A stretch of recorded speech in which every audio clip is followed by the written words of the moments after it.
ರಾಜ್ಯದ ಬೇರೆ ಬೇರೆ ಜಿಲ್ಲೆಗಳಲ್ಲಿ ಇರುವಂತಹ ಪ್ರಮುಖ ದೇವಾಲಯಗಳಲ್ಲಿ ಕೂಡ ಗ್ರಹಣದ ಹಿನ್ನೆಲೆಯಲ್ಲಿ ಕೆಲವೊಂದು ಸಮಯದ ಬದಲಾವಣೆಯನ್ನು ಮಾಡಿಕೊಂಡಿದ್ದಾರೆ. ಉದಾಹರಣೆಗೆ ಈಗ ಹಾಸನ ಜಿಲ್ಲೆಯ ಐತಿಹಾಸಿಕ ಶ್ರೀ ಚನ್ನಕೇಶವ ಸ್ವಾಮಿ ದೇವಾಲಯದ ಗರ್ಭಗುಡಿ ಕೂಡ ಬಂದ್ ಇರುತ್ತೆ. ದೇವಸ್ಥಾನವನ್ನು ಬಂದ್ ಮಾಡಿಕೊಂಡಿದ್ದಾರೆ. ಬೇಲೂರು ದೇವಸ್ಥಾನ ಬೆಳಗ್ಗೆ 9 ಗಂಟೆಯ ಒಳಗೆ ಪೂಜೆಯನ್ನು ಸಲ್ಲಿಸಿ ಗರ್ಭಗುಡಿಯನ್ನು ನಾವು ಬಂದ್ ಮಾಡ್ತೀವಿ. ಗ್ರಹಣ ಮುಗಿದ ಬಳಿಕ ದೇವಸ್ಥಾನದ ಬಾಗಿಲುಗಳನ್ನು ತೆಗೆಯಲಾಗುತ್ತೆ. ಅರ್ಚನೆ ಅಭಿಷೇಕ ನಡೆಸಿ ಸಂಪ್ರೋಕ್ಷಣೆ ಪುಣ್ಯಾಹದ ಬಳಿಕ ಓಪನ್. ಬೇಲೂರು ಚನ್ನಕೇಶವ ದೇವಸ್ಥಾನ ಇದೆಲ್ಲವನ್ನು ಕೂಡ ಅಲ್ಲಿ ಮಾಹಿತಿಯನ್ನು ಕೊಟ್ಟಿದ್ದಾರೆ. ನಾಡಿದ್ದು 4ನೇ ತಾರೀಕು ಭಕ್ತಾದಿಗಳಿಗೆ ದೇವರ ದರ್ಶನಕ್ಕೆಲ್ಲ ಅವಕಾಶ ಇರುತ್ತೆ. ಗ್ರಹಣದ ಪೂಜೆ ಸಲ್ಲಿಸ್ತಕ್ಕಂಥವರು ಒಂದಷ್ಟು ಹೇಳಿದ್ದಾರೆ, ಅವರು ಏನೇನು ಮಾಡಬೇಕು ಅಂತಂದ್ಬಿಟ್ಟು ಭಕ್ತಾದಿಗಳು ಸಹಕರಿಸಬೇಕು ಅಂತ ದೇವಸ್ಥಾನದ ಪ್ರಧಾನ ಅರ್ಚಕ ಶ್ರೀನಿವಾಸ್ ಭಟ್ ಅವರು ಮಾಹಿತಿಯನ್ನು ಕೊಟ್ಟಿದ್ದಾರೆ. ಬೇಲೂರು ಚನ್ನಕೇಶವ ದೇವಸ್ಥಾನದ ಅರ್ಚಕರು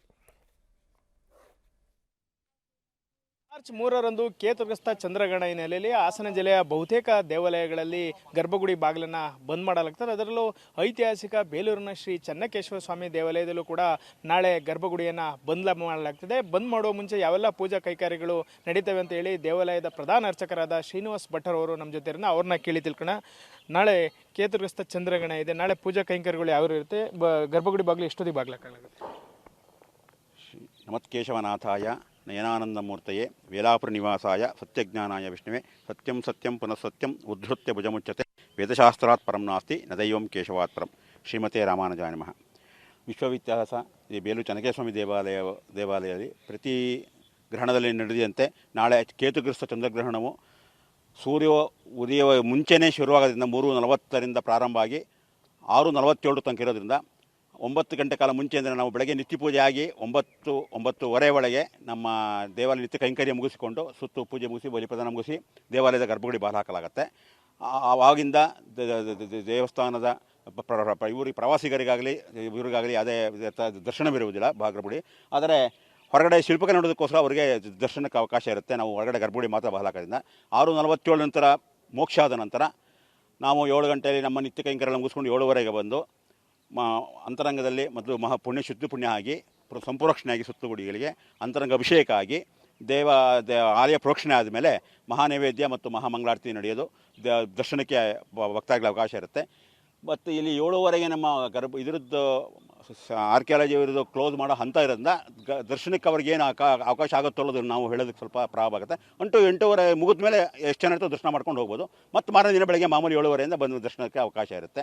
ಇದು ಕೇತುಗ್ರಸ್ತ ಸೂರ್ಯಗ್ರಹಣ ಆದ್ದರಿಂದ ಕೇತುಗೆ ಸಂಬಂಧಪಟ್ಟಂಗೆ ಭಕ್ತಾದಿಗಳು ಅವರ ಅಭಿಷಿಷ್ಟವಾಗಿ ಚಂದ್ರ ಅಂದರೆ ಅಕ್ಕಿ ಮತ್ತು ಹುರುಳಿಯನ್ನು ದಾನ ಮಾಡಿ ಅವರ ಇದನ್ನು ಗ್ರಹಣ ಮೋಕ್ಷದ ನಂತರ ಕೊಟ್ಟು ಆ ನಕ್ಷತ್ರ ಪುಬ್ಬ ಸಿಂಹರಾಶಿಯವರು ಶಾಂತಿ ಮಾಡ್ಕೋಬೇಕು ಅಂತ ನಮ್ಮ ಪುರಾಣ ಇದು ಹೇಳುತ್ತೆ.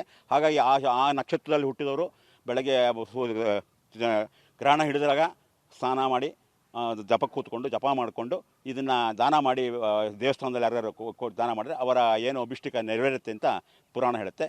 ಇದೇ ರೀತಿ ಎಲ್ಲ ಭಕ್ತಾದಿಗಳು ಇದರಿಂದ ಅನುಕೂಲ ಆಗಲಿ ಅಂತೇಳಿ ಕೇಶವನಲ್ಲಿ ದಯ ಇರಲಿ, ಪೂರ್ತಿ ಏನು ತೊಂದರೆ ಆಗದಲ್ಲೇ ಎಲ್ಲ ನಡೀಲಿ ಅಂತ ಇದು ಕೇಶವನಲ್ಲಿ ಪ್ರಾರ್ಥನೆ ಮಾಡ್ತಾ ಪ್ರಧಾನ ಅರ್ಚಕ ಶ್ರೀನಿವಾಸ್ ಭಟ್ರು ದೇವಾಲಯ ಪರವಾಗಿ ಆಡಳಿತ ಮಂಡಳಿ ಪರವಾಗಿ 2 ಮಾತುಗಳನ್ನು ಕೇಶವನ ಹೇಳೋದಕ್ಕೆ ಇಷ್ಟಪಡ್ತೀನಿ. ಈಗ ನಾಳೆ ಬೆಳಗ್ಗೆ ಎಷ್ಟೊತ್ತಿಗೆ ದೇವಾಲಯ ಬಂದಾಗುತ್ತೆ? ಅದಕ್ಕೂ ಮುಂಚೆ ನೀವು ಯಾವೆಲ್ಲ ಪೂಜಾ ಕೈಂಕರ್ಯಗಳನ್ನ ನಾಳೆ ಗ್ರಹಣ ಹಿನ್ನೆಲೆಯಲ್ಲಿ ಮಾಡ್ತೀರಾ?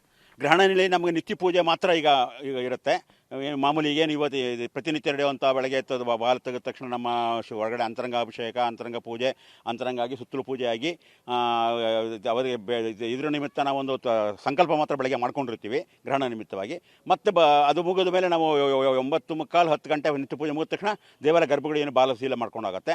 ಅದು ಮುಗಿದ ಮೇಲೆ ನಾವು ಮತ್ತೆ ಇನ್ನು ತೆಗೆಯದೆ 6:47 ಬಿಡೋದ್ರಿಂದ 7 ಗಂಟೆ ಮೇಲೇ ಬಂದು ನಮ್ಮ ಮನೆಯಲ್ಲಿ ನಮ್ಮ ನಿತ್ಯ ಕೈಂಕರ್ಯ ನಾವು ಸ್ನಾನ ಮಾಡಿ ಎಲ್ಲ ಮುಗಿಸ್ಕೊಂಡು ನಮ್ಮ ಜಪತ ಮುಗಿಸ್ಕೊಂಡ್ಬಂದು 7:15 ಕಾರ್ಯಕ್ರಮ ಶುರುವಾಗುತ್ತೆ. ಇದು ಮತ್ತೆ ನಾಳೆ ಇಡೀ ದಿನ ಗರ್ಭಗುಡಿ ಭಕ್ತಾದಿಗಳಿಗೆ ಗರ್ಭಗುಡಿ ಕೇಶವರ ದರ್ಶನ ಇರುವುದಿಲ್ಲ. ಅದೊಂದು ವಿಶೇಷ ಸೂಚನೆ. ನಾಡಿದ್ದಿಂದ ಮತ್ತು ಮಾಮೂಲಿ ದರ್ಶನ 9:00 ದರ್ಶನ ಮಾಡ್ಕೋಬೇಕು ಬಂದು ನಾಳೆ ಮಾತ್ರ.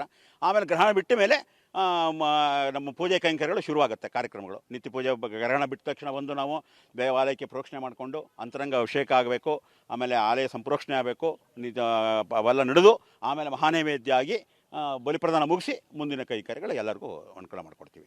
ಕೇತುಗ್ರಸ್ತ ಚಂದ್ರಗ್ರಹಣದ ಮಹತ್ವ ಅಥವಾ ವಿಶೇಷತೆ ಏನು? ಇದು ಚಂದ್ರನಿಗೆ ಮತ್ತು ಭೂಮಿಗೆ ಮಧ್ಯ ಕೇತು ಒಂದು ಅಲೆಯಾಗಿ ಬಂದು ಹೋಗ್ತಾರೆ.